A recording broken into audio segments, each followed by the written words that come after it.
Every VPN ad on the internet tells you the same thing. Hackers are waiting at your local coffee shop, ready to steal your banking credentials the moment you connect to their Wi-Fi. And for just $3.99 a month, you can be safe. Here's the thing, that threat is real. It's just not the main reason most people need a VPN. And the reason you probably do need one, they never mention. At some point, you've probably opened the VPN, watched the little shield turn green, and felt somewhat briefly like you've done something responsible, like locking the front door before leaving. That feeling is not wrong exactly, it's just aimed at the wrong door. A lot of users feel that when you turn it on, you become invisible. The internet can no longer see you, hackers cry, advertisers give up, governments shake their heads sadly and go home. It's a compelling picture. It also describes a product that does not exist. What people actually believe, if you push them on it, is that a VPN makes them anonymous, private, untraceable, like putting on a digital ski mask before walking into the internet. This belief is not entirely unreasonable. VPN companies spend an enormous amount of money making sure you believe it. If you've ever watched a YouTube video, you've seen the ads. A shadowy figure, red warning symbols, you get the gist. So what does a VPN actually do?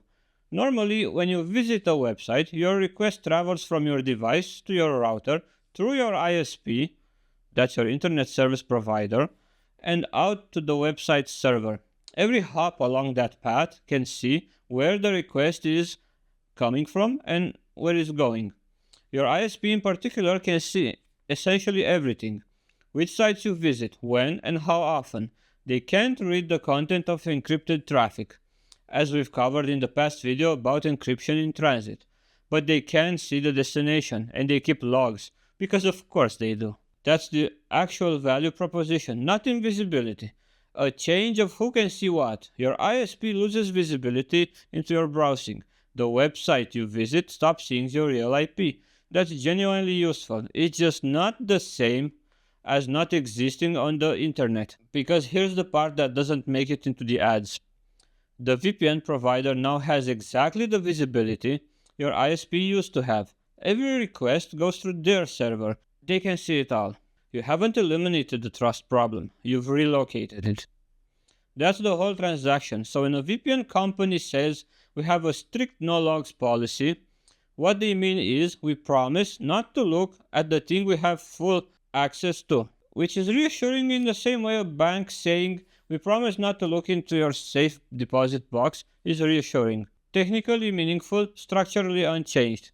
Some of them have actually had their no-logs claims audited by third parties.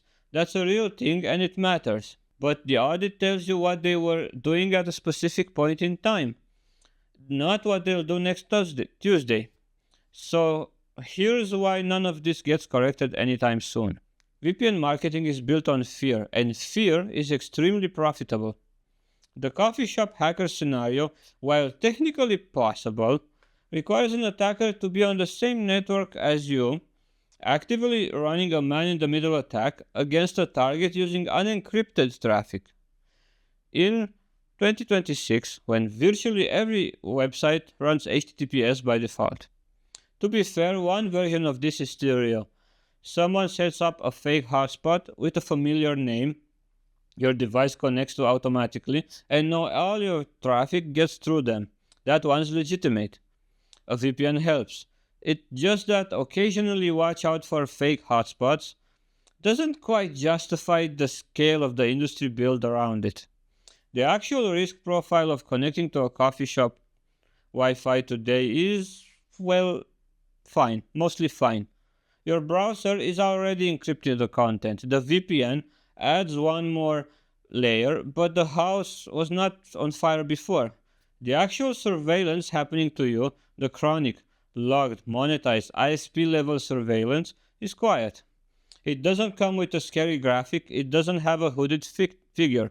It's just a line in a database somewhere with your name on it, noting that you visit WebMD at 2 a.m. 3 times last week. That one, the VPN actually helps with. But protect yourself from your ISP quietly building a profile of your browsing habits so they can sell to data brokers does not test well in focus groups. Hackers at the Starbucks does, so that's what you get. So, should you use a VPN? Yes, sometimes, for specific real reasons.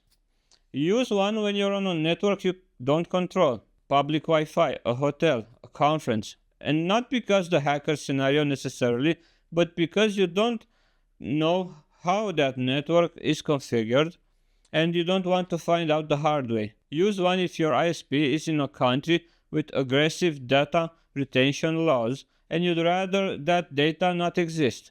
Use one if you want to appear to be in a different country for legitimate reasons like accessing content, working remotely, or testing geo-restricted services. If privacy is something you actually care about, not just theoretically, but in practice, then the VPN you want is one operated by a company with a real privacy track record and a jurisdiction that matters. I've been using Proton VPN for this because Proton is based in Switzerland, subject to Swiss privacy law, and they've had their no logs policy independently audited. There's a link in the description, you can use it or not. I'm not going to do the dramatic music thing. The other option, which this channel gradually is working towards, is running your own VPN server. Something like WireGuard on a VPS. That way the logs belong to you and you're the only one who doesn't look at them. More on that in a future video. So, VPNs. Useful tool for relocating trust wrapped in 20 years of marketing that would rather you picture a hacker in a ski mask than your ISP quietly selling your 2 a.m. WebMD habit to a data broker, which honestly is the more unsettling image anyway.